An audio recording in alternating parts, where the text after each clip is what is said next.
ओम हरियम महा नमो नमस्ते स्फटिका प्रभाय सुश्वेतहाराय सुमंगलाय सुपासहस्ताय जटासनाय जलाधिनाथाय नमो नमस्ते पद्मनी विनायकं पुण्याहं पुण्यवेलायां नमो नमः।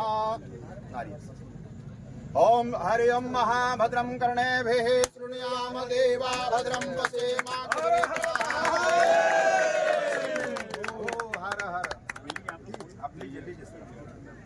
लाइन जो है हालत में महागामा से तो आप समझे देवघर से महागामा हो गया, उधर पीरपैंती से नौगछिया का पुल का शिलान्यास हो गया है, टेंडर हो गया है, शिलान्यास माननीय प्रधानमंत्री जी किसी दिन आकर करेंगे तो उधर बन जाएगा। तो बीच का जो एक पैच है केवल जो महागामा से लेके पीरपैंती तक का, बाराहाट तक का मानिए जहाँ तक बिहार बॉर्डर, क्योंकि बिहार वाले ने भी लैंड एक्वायर कर लिया है, उसका भी काम रेलवे अभी टेंडर करने वाली है, तो केवल 10-15 किलोमीटर बन जाएगा। मुझे लगता है कि 2029 तक हम लोग उसको भी पूरा कर लेंगे। एक बड़ा पैच जो है आप समझिए कि लगभग 127 किलोमीटर का ये पैच है जो देवघर से पीरपैंती तक का है, और वो लगभग 26 किलोमीटर का और पैच है। 153 किलोमीटर का जो ये रेल लाइन है ये लाइफ लाइन हो जाएगा गोड्डा के लिए, और गोड्डा में बहुत विकास हो जाएगा। अभी जैसे मैंने कहा कि पहली ऐसी लोकसभा होगी, और मैंने डीआरएम साहब को ये कहा कि आप इतने वर्षों से हैं रेलवे में ही हैं, किसी क्षेत्र में एक दिन में एक मंत्री जो है 5-5 हॉल्ट के लिए जो है सैंक्शन कर दे, पैसा दे दे, ये बहुत ही मुश्किल है। तो माननीय प्रधानमंत्री जी ने जो अभी मोतिहारी में कहा कि हमको संथालपना को सूरत बनाना है, उसी दिशा में जो है रेलवे का जितना सहयोग है, जितना रेलवे कर सकती है उतना कर रही है। और जो ये भटौंदा हॉल्ट जहाँ हम खड़े हैं, अभी डीआरएम साहब कह रहे थे कि हम आते हुए देख रहे थे, इस हॉल्ट की इतनी आवश्यकता थी कि आसपास के जो 10 किलोमीटर के लोग हैं उनको आवागमन का जो है सबसे बड़ा असुविधा था।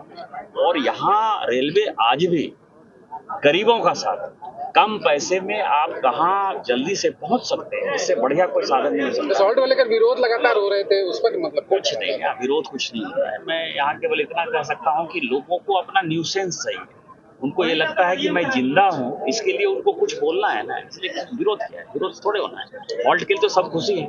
जहाँ विरोध किया उन्होंने सलैया में, आज तक जो है पिछले 15 साल में हॉल्ट नहीं बना पाए, क्या कह सकते। अटल क्लिनिक को मदर टेरेसा कर दिया गया, इस पर प्रतिक्रिया मैंने कहा कि मदर टेरेसा जी से कोई मेरा विरोध नहीं है, मदर टेरेसा जी के प्रति लोगों की आस्था है तो स्वाभाविक है, जिनकी आस्था है हमारी भी आस्था होगी। लेकिन अटल जी ने ये राज्य बनाया, वो जब प्रधानमंत्री थे तो ये 2000 में झारखंड राज्य बना।